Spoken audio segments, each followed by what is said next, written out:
የአብነት ትምህርት ቤት ጉባኤ በአባቶቻችን ከጥንት ጀምሮ እንደመጣ ይነግሩናል። ያው ጀማሪው ግን ዮሐንስ ነው ባይነኝ። 2 ዲግሪ ካለው ዘመናዊ ቤተልሔም አመድ ጭሮ የወጣ ዲያቆን ይበልጠዋል ይባላል። ይህንን ብዬ የአብነት ትምህርት በዘመናዊ መንገድ ይቀረጽ የሚባለው ነገር ምናልባት ትምህርቱ ራሱ ይቀረጽ ከተባለ እኔ ተቃዋሚ ነኝ። ይሃ ባሉ ተስካር በሉ ይባላል። የአብነት ትምህርት ቤት ኳሊቴቲቭ ሜተድ የሚባል ነው። ዘመናዊ ትምህርት ደግሞ ኳንቲቴቲቭ ነው። ኳንቲቴቲቭ ማለት በአቬሬጅ ምናልባትም ከ50% በላይ ያመጣ ተማሪ ፓስ ያልፋል። በአብነት ትምህርት ቤት ግን ሁሉም ተማሪ 100% ላይ ሲደርስ ብቻ ነው ወደ ቀጣዩ ሌቭል የሚሄደው። መጀመሪያ መጻሕፍትም የሚያዙት ይሄ ነው። ከዘመናዊ ይልቅ መንፈሳዊ መቅደም አለበት። ቅድመ መሐርዎሙ ለውልድክሙ መጽሐፈ ሲራክ ወሰሎሞን ወመዝሙረ ዳዊት 3 ምዕት አመሰላ ሳሁ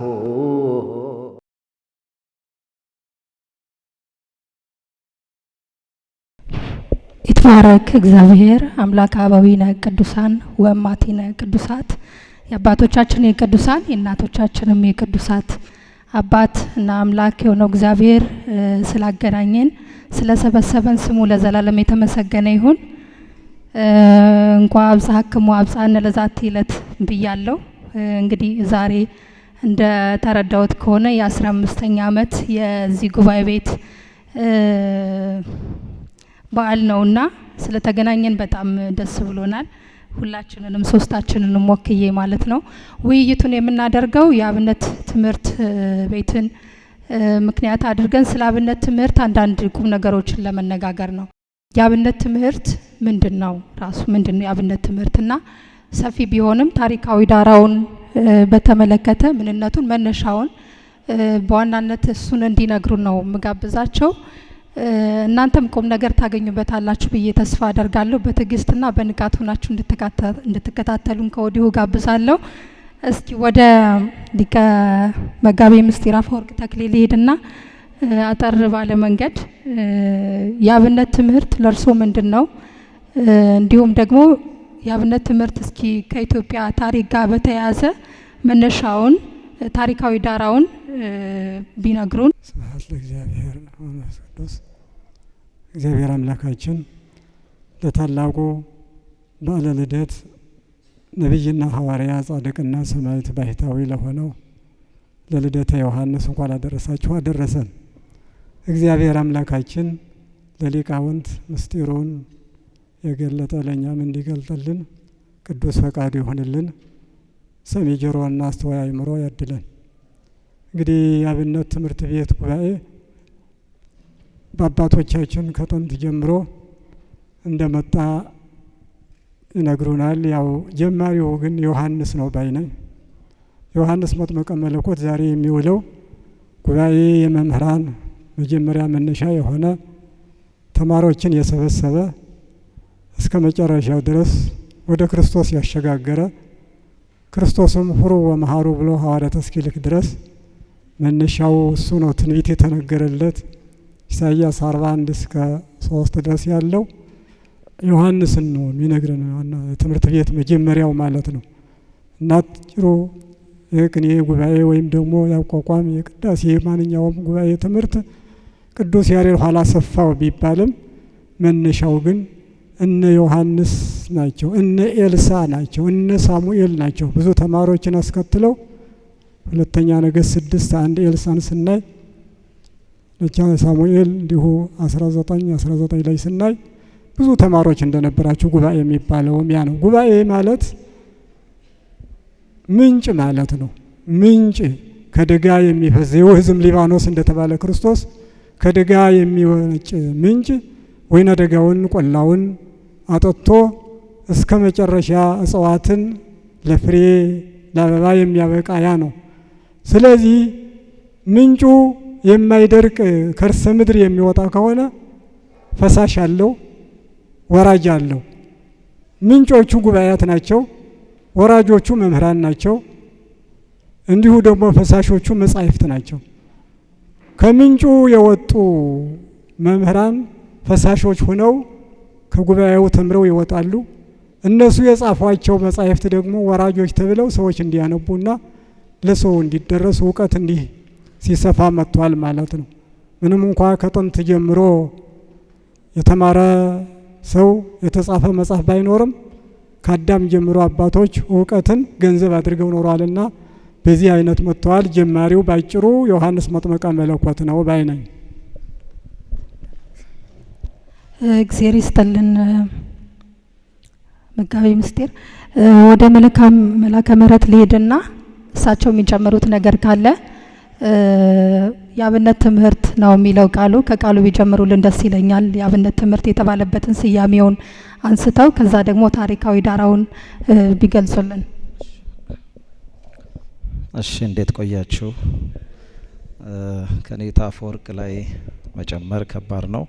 የኔታ እንደመለሱት የአብነት ትምህርት በዚህ ጊዜ ነው ተብሎ ስፔሲፊክ የሆነ መልስ ባይኖረውም ነቢዩ ሳሙኤል አውቴዘራማ ወይንም አውቴዝራማ የሚባል የነቢያት ትምህርት ቤት ከፍቶ እንደነበረ ይገለጻል። የኔታም ጠቅሰውታል ቅድም። ግን የትምህርት ቤቱ ስም አውቴዝራማ ወይንም አውቴዘራማ የነቢያት ትምህርት ቤት የእግዚአብሔር መንፈስ ሊያድርባቸው የሚችል ትንቢት ሊናገሩ የሚችሉ ሰዎች ከዛ ትምህርት ቤት እንዲወጡ ብዙ ሊቃውንቶችን ማፍራት የሚችል ዛሬ ሊቃውንት እንደምንለው የእግዚአብሔር መንፈስ ሊያድርባቸው የሚችል ሰዎች እንዲገኙ እንደዛ አይነት ትምህርት ቤት እንደከፈተም እንሰማለን። እንግዲህ ወደ ኋላም ስንሄድ ሙሴም ቢሆን ኢያሱን ደቀ መዝሙር አድርጎ በሄደበት መንገድ እንዲሄድ አድርጎታልና የአብርሃም መምጣት ለይስሐቅ ምንም ቢወልደው ደቀ መዝሙሩም ቢሆን የአባቱ መንገድ እንዲከተል አድርጓል። ከዛ ያዕቆብም የአባቶች አምላክ እያለ ሲከተልና ያለንና ከአባት የሚወረሰው ዘር ብቻ አይደለም፣ ባህሉንም እምነቱንም እውቀቱም ይወረሳልና ስንሄድ እንደዛ ነው። ለምሳሌ የአዳምና የሔዋን በደል ወደ ሁላችን ይመጣ የነበረውን እግዚአብሔር ስለመለሰልን ነው እና ውርስ ይሆናል ማለት ነው፣ እውቀትም ማለት ነው። ሌላው ቅድም የኔታ ጠቅሰውታል፣ ዮሐንስ መጥምቅ ጠቅሰውታል የዛሬውን። እሱ እንዳለ ሆኖ በሀገራችን አብነት ማለት ምንድን ነው? ራሱ መምህርት እንዳሉን አብነት ማለት ራሱ ምንድን ነው ብለን ፊደሉን ስናይ አባትነት ማለት ነው። አብ ማለት እዛ ውስጥ አባት ነው። ነት የሚለው ደግሞ አባትነት ማለት ደግሞ አንድ ሰው መታወቂያው ላይ ማንነቱ ይገለጻል። ለምሳሌ አበበ የሚባል ሰው ካለ አበበ ሳሙኤል ከሆነ የአባቱ ስም አለ፣ የእናቱ ስም አለ፣ የተወለደበት ቀን አለ። ይሄ የምታውቁት ነገር ነው አብነት ማለት። ስለዚህ አብነት ማለት ብርሃን፣ አሁን የምናየው ብርሃን ለዓለም ወይም ለሕይወታችን አብነት ነው ማለት ነው። በብርሃን እያየን የምንሰራውን ስራ ሁሉ እንዲያደርግልን አብነት ነው ማለት ነው። አብነት ማለት ለአንድ ነገር ምስክር ወይም ምንጭ ልናደርገው የምንችለው የኔታ እንደጠቀሱት ያለ ነው። ስለዚህ በቤተ ክርስቲያን ደግሞ አብነት የሚለው ቃል ለመምህራን የተሰጠ ነው። ለብዙ ደቀ መዛሙርት እነሱን መስለው እነሱን አክለው እንደነሱ ሆነው እንዲያድጉ እንዲማሩ ምሳሌ የሚሆኑ አብነት ማለት ምሳሌ መሆን ማለት ነውና አብነት ትምህርት ማለት ደግሞ ምሳሌ አድርጎ ከምንጩ ልንማር የምንችልበት ነገር ነው ማለት ነው። ስለዚህ አብነት ትምህርት ደግሞ ደስ የሚለው ምንጩ የኔታ እንደጠቀሱት ከእግዚአብሔር የተገኘ ነው። ወይም በቴክኖሎጂ ወይም ሰዎች ፈጥረውት አስተካክለውት የመጣ ሳይሆን ከእግዚአብሔር የተገኘ እግዚአብሔርን የምናመሰግንበት ከምንጩ የተገኘ ነገር ነውና አብነት ትምህርት በዚህ አይነት መንገድ ይገለጻሉ። ይያስ ቃለ ሕይወት ያሰማልን ለአባታችን። አብነት የሚለውን ቃል ያብራሩበት መንገድ በጣም ጥሩ ነውና የአብነት ትምህርት ቤት ልዩ የሚያደርጉትን ባህሪያት እንዲነግሩን አሁን ካለው ጋር ያው የምንኖርበት ዘመን ላይ የዘመናዊ ትምህርት ቤት እንግዲህ በኢትዮጵያ ከተጀመረ ስንት ዓመታት እንደሆኑት ለብዙዎቻችን ግልጽ ስለሆነ እና አብነት ትምህርት ቤት ያሉትን ባህሪያት ወይም አብነት ትምህርት ቤት ምንድን ነው? አብነት ትምህርት ቤትን አብነት ትምህርት ቤት የሚያሰኙት ቁም ነገሮቹ ምንድን ናቸው? ከሌላው የስርዓተ ትምህርት የሚለየው ምንድን ነው?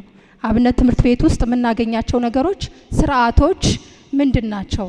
አሁን ለምሳሌ በነ ዮሐንስ ገብላዊ ዘመን ቅድም አባታችን ስላነሱት የነበረው ጉባኤ ቤትና ምናልባትም አሁን ያለበትን አብነት ትምህርት ቤት የሚባለው እንደዚህ አይነት ስርዓቶች ያሉት ብላችሁ ያሉትን ስርዓቶች ብታነሱልኝ። እሺ መልካም ነው። አባቶቻችን ቃለ ሕይወት ያሰማልን፣ እናታችን ቃለ ሕይወት ያሰማልን። እንግዲህ ደቀ መዝሙርና መምህር ከጥንት ጀምሮ አባቶቻችን ነቢያት ጀምሮ የመጣ ነው። ደቀ መዝሙር አብርሃምን ይመስላል። ዘፍጥረት 12 ቁጥር 1 ላይ ከዘመዶችህ ተለይተህ አገርህን ጥለህ ውጣ አለው። እግዚአብሔርን ድምጽ ይሰማው ነበር እንጂ እግዚአብሔርን መልክ አላየም። ደቀ መዝሙርም አባት እናቱን ትቶ አገር አቆራርጦ ተራራውን ወጥቶ ቁልቁለቱን ወርዶ ሜዳውን እንደዚሁ ሸለቆውን አልፎ ሄዶ እንደ ዛሬ መምህራን በማይገኙበት በተላላቅ አድባራት ጉባኤ ፈልጎ እዚያ ተምሮ ነው የሚመለስ የነበረ። አብርሃም ልክ የእግዚአብሔር ደቀ መዝሙር ነው ማለት ነው። ከካራን ወደ ከነአን የወጣበት እግዚአብሔር የብዙ አባት አረጋለሁ ያለውም ለዚህ ነው። የቆሎ ተማሪ ቆይቶ የብዙዎች አባት ነው የሚሆነው፣ መምህር ነውና መሰረቱ አብርሃም ነው ማለት ነው። ፈጻሚው ደግሞ እግዚአብሔር ነው። እንዲሁ መምህርም አባቶችን መስሎ እንደዚህ ሙሴ ነው መምህር የሚመስለው። ዘጸአት 24 ቁጥር 1 ጀምሮ ስናነብ ወደ ደብረ ሲና ወጥቶ ሙሴ ከእግዚአብሔር ጋር ተነጋግሮ 570 ቃላት ከእግዚአብሔር ጋር የተነጋገረ 70 ሊቃናትን የመረጠ እንዲሁም ደግሞ 12ቱን ስላዮች የመረጠ ሙሴ መምህር ሆኖ ሕዝበ እስራኤልን እየመራ ምድረ ርስትን እንዳወረሰው ጉባኤ ማለት ይህ ነው። ሌላ መጽሐፍ ቅዱስ መነሻ ሲያደርግ እስከ መጨረሻ ድረስ ይመጣል ማለት ነው። እና ስለዚህ ደቀ መዝሙርና መምህር ደግሞ ፈተናውን መከራውን ሁሉን ችለው ነው ከዚህ ያደረሱ አባቶቻችን። ዛሬ ዕለት ዮሐንስን ብናይ እንደው አዋጅ ነጋሪ ድምጽ ይለዋል። ቃለ ዓዋዲ የሚለውን የአዋጅ ነጋሪ ድምጽ ሕፃን ልጅ እንደተወለደ ድምጽ ነው የሚሰማው። ልቅሶ ወይም ሳቅ ነው፣ ሌላ የለውም።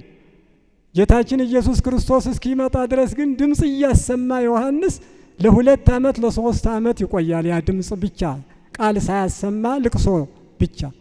ዮሐንስ የራሱን አዋጅ ነጋሪ ድምጽ ብሎ ድምጽ መሰለውና የሚከተለው ማን ነው? ድምጽ ይለቅና ቃል ይከተላል ማለት ነው። ቃል እግዚአብሔር ኢየሱስ ክርስቶስ ነው። ቀዳሚሁ ቃል የዮሐንስን ርዕስ ሳይለቅ ንስሐ ግቡ የሚለውን ይዞ ዮሐንስ ድምጽ ሆኖ ሲለቅ ቃል ኢየሱስ ክርስቶስ ተከተለና የዮሐንስ በመሰረተው ጉባኤ ላይ ኢየሱስ ክርስቶስ ንስሐን እንደገና መሰረተ ማለት ነው። ይህ ገና ከእናቱ ማህፀን ጀምሮ ሰማያዊ ንጉሥ መጣ፣ እናቴ ሆይ ተነሺ ተቀበይ እያለ ሆድዋን እያንኳኳ ንጉሥ ደጃፉ ላይ እንዳይቆም እናቱን የቀሰቀሰ እሱ ነበረ። ችግር ወይም አይገደውም ወይም ደግሞ አይበግረውም ደቀ መዝሙርን ማለት ነው። ቤቱ ቢቆለፍበት እንኳ ዮሐንስ ውስጥ ሆኖ ለንጉሠ ሰማይ ኢየሱስ ክርስቶስ ያንኳኳና እናቱን ይቀሰቅስ ነበረ። ከጊዜ በኋላም እንኳ ታስሮ ስናይ አካወህና እስጢፋኖስ የሚባሉ ደቀ መዛሙርቶች ነበሩ። ማቴዎስ 11 1 ጀምሮ ስናነብ ላከው ይላል ወደ ኢየሱስ ክርስቶስ። የሚመጣው አንተ ነህን ወይስ ሌላ እንጠብቅ ብላችሁ ጠይቁ። ሳያውቀው ቀርቶ አይደለም፣ ግን ያውቀዋል። ያጠመቀው እሱ ነው። ደቀ መዛሙርት ተጣጥረው ስለነበረ ጥርጥራቸው እንዲለቅ ሄደው እንዲያዩ። ክርስቶስም ሌላ አላስፈለገውም። ብዙ ታምራት አደረገ። አይነ ስውሮችን አበራ፣ አንካሳዎችን አቀና። ሁሉንም ታምራት አድርጎ ያያችሁትንና የሰማችሁትን ለዮሐንስ ሂዱ ንገሩ ነው ያላቸው።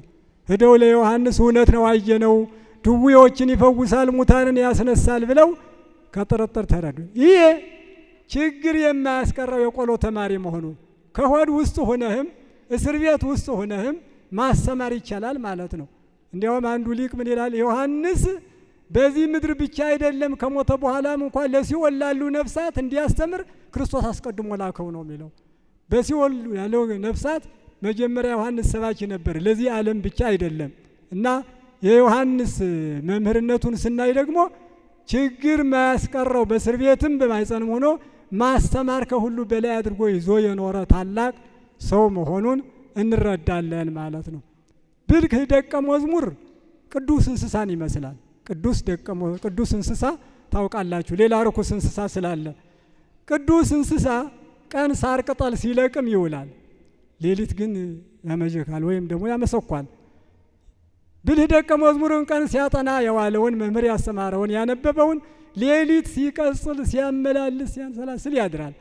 ልክ እንደዚህ አድርጎ ከወጣ ደቀ መዝሙር ትክክለኛ ያ መምህሩን የተከተለ ወይም ደግሞ የተካ ሆኖ ይኖራል ማለት ነው።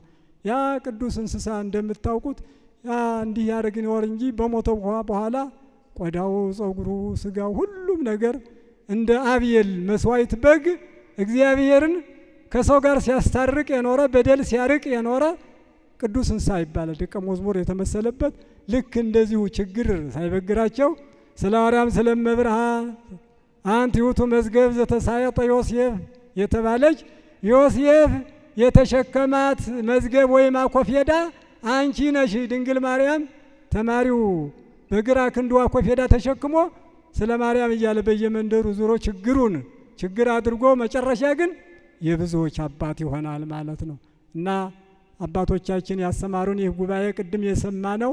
ከዚያ ሲወርድ ሲወራረድ እንደመጣ እዚሁ ነው ያየ ነው። እና ያስተማሩን መምህር በእውነት ሊቀ ሊቃውንት ፍስሐ እግዚአብሔር አምላክ ረጅም ዕድሜ ከጤና ጋር ይስጥልን። በእውነቱ እንዲህ ያለው ጉባኤ በዚህ ደብር ብቻ ሳይሆን በሌሎችም አድባራት እንዲህ ቢደረግ ጉባኤው የበለጠ ወደፊት ለሚመጣው ትልቅ እንደሚሆን አምናለሁና እንዲቀጥል አሳስባለሁ። ሌሎች በድጋሚ ቃለ ሕይወት ያሰማልን። በተማሪዎችና በመምህራን መካከል ያለው ግንኙነት ምንድን ነው? ትምህርት ቤቱ ራሱ ምን ይመስላል? ምንድን ነው ገጽታው? ምንድን ነው? ምን አይነት ገጽታ አለው? መንፈሳዊ ገጽታው ሊሆን ይችላል፣ የአኗኗር ዘይቤው ሊሆን ይችላል፣ የመማር ማስተማር ሂደቱ ሊሆን ይችላል፣ እንዲሁም ሜቶዶሎጂውም ሊሆን ይችላል፣ የመማር ማስተማር ስነ ዘዴው ማለት ነው። እና እሱን በተመለከተ ደግሞ በሰፊው ማብራሪያ እንዲሰጡን ወደ ባሳሙኤል ይሄዳል።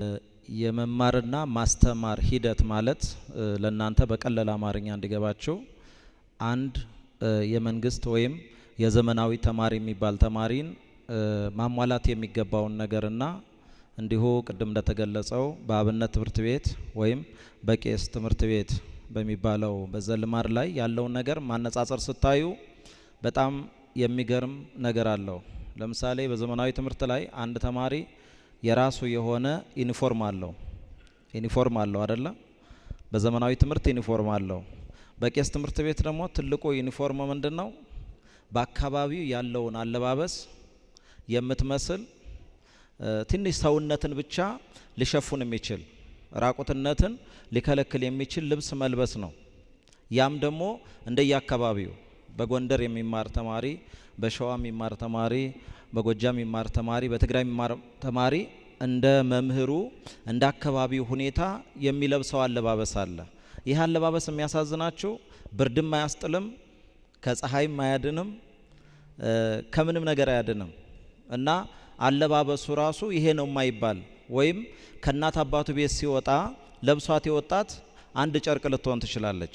እና ያቺ ጨርቅ ደግሞ ላትታጠብ ሁሉ ትችላለች።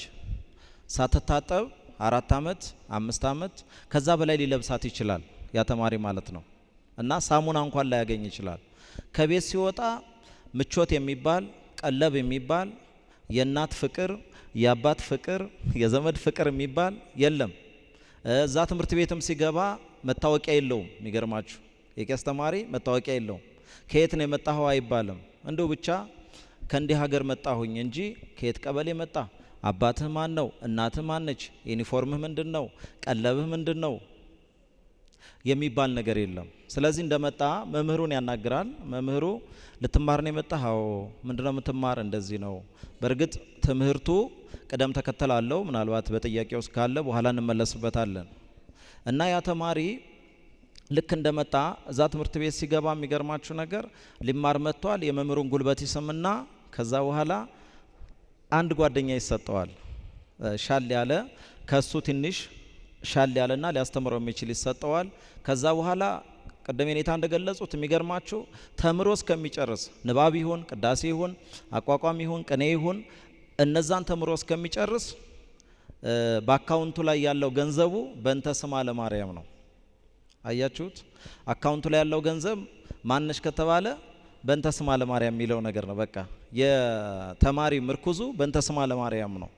አሁን አንድ የቄስ ተማሪ ወይም የአብነት ተማሪ ስለ ድንግል ማርያም ብትጠይቁት በጣም ነው የሚወዳት እናቱን ትቶ አባቱን ትቶ ቅድም እንዳልኳችሁ ገጠር ሄዶ ሲማር ምርኩዙ ማነች? ድንግል ማርያም ነች። በእንተ ስማ ለማርያም ራሱ ሲለምን እንኳን ሲጠራት ለሰዎቹ የሚያሰማው ድምጽ ብቻ ሳይሆን እሱ ራሱ ከውስጡ እራት የምታበላኝ ምሳ የምታበላኝ ምርኩዜ ድንግል ማርያም ነች ብሎ በእንተ ስማ ለማርያም ብሎ ነው የሚለምነው። በዚህ አጋጣሚ የሚለምኑ ሰዎች ብልሆች ናቸው። በአስፋልትም ይሁን በመንገድም ይሁን የሚለምኑ ሰዎች ስለ ማርያም ስለ መድኃኔ ዓለም ብለው ለስለስ ያለ የሚጣፍጥ ድምጽ አውጥተው ነው የሚለምኑት። ግን በእንተ ስማ ለማርያም በእንተ መድኃኔ ዓለም ቢላችሁ ትሰጡታላችሁ? እስኪ ንገሩኝ። ቀደምም እኮ በእንተ ስማ ለማርያም በእንተ መድኃኔ ዓለም ብሎ ሲል ያው የእግዚአብሔር ስም ነው የጠራው። ግን ቆጣ ብሎ በእንተ ማርያም ስለ መድኃኔ ዓለም ብሎ ቢለምን አንሰጠውም አይደለ? ስለዚህ ቆሎ ተማሪም ስሟን ሲጠራት ስለ ማርያም ስለ ማምላክ ብሎ ሲለምን ከእንጀራዋ ላይ እንደው አነስ ብትልም እቤት ያለችዋን ቆረስ ተደርጎ ይሰጠዋል ማለት ነው። እና በዚሁ አጋጣሚ ትንሽ ፈገግ ላርጋችሁ ብዬ ነው። አንድ የቆሎ ተማሪ አንድ ቤት ሄዶ በእንተ ስማ ለማርያም ሲል ትንሽ ቁራሽ ሰጠችው አሉ ሴትየዋ። ስትሰጠው ውይ አሁን ይች ምን ላርጋት ምን እንዳረጋት ብለሽ ነው ብሎ ሲላት፣ አይ የተማሪ ነገር እንደዚህ ጠቅልል አርገ ጉርስ አርጋት ብላ ራሷ ጉርስ አርገችበት አለ። እና ብልህ መሆን ያስፈልጋል። እና ስንቁማን ነው እየሰማችሁ ነው። ስንቁማን ነው ድንግል ማርያም ነች። አሁን በዘመናዊ የሚማር ተማሪ ግን ዛሬ ፓስታ ነገ መኮረኒ ተነጎዳያ የሆነ ነገር ያውም ቢኖርም ባይኖርም ወላጅ ተቸግሮ እቃው ራሱ የፈረንጅ ቦርሳ ተዘጋጅቷል።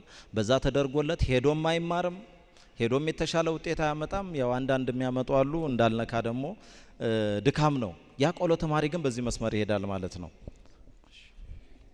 ከዚህ በመቀጠል ተከታተሉ። ልብስ የሚባል ነገር አንድ ጊዜ ከተገኘ የለም።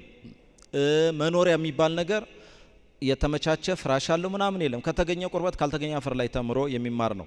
ግን ቄስ ትምህርት ቤት ሲገባ ስርዓቱ ምንድነው ካላችሁኝ ይችን ቃል ያዙልኝ። የቄስ ትምህርት ቤት ሲገባ ዋናው ተማሪው ይዞ መግባት ያለበት ነገር ትህትና ብቻ ነው። እየሰማችሁኝ ነው? ምንድነው መሳሪያው? ሊማር ሲሄድ ትህትና ነው። የኔታን ያከብራል፣ ታላላቆቹን ያከብራል፣ ታናናሾቹንም ያከብራል።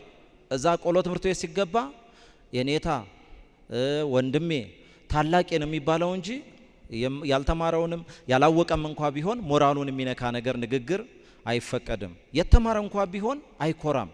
እንዳውም የተማረው ልክ እንዳሁን እንደኛ ነው። መምህራን እንደታች ሆኖ እኔ ስናገር እየሰማኝ ነው፣ እግዚአብሔር ምስክሬ ነው። ልክ ያወቀው ሰው ከታች ሆኖ ያላወቀው ሰው ደግሞ ከላይ እንዲሆን ነው የአብነት ትምህርት ቤት እንጂ አውቃለሁ እኔ እያለሁ ካልተናገርኩ እኔ መናገር አለብኝ እንዳንል ያረጋል ማለት ነው። እና ትህትናንም የሚያስተምር ነውና በዚህ መንገድ ነው የመማር ማስተማሩ ሂደትና ዋናው ግን ረዳቱ እውቀት የሚገልጽለት እግዚአብሔርና ድንግል ማርያም ነች። የራሱ የሆነ ግን የትምህርት ቅደም ተከተል አለው ማለት ነው።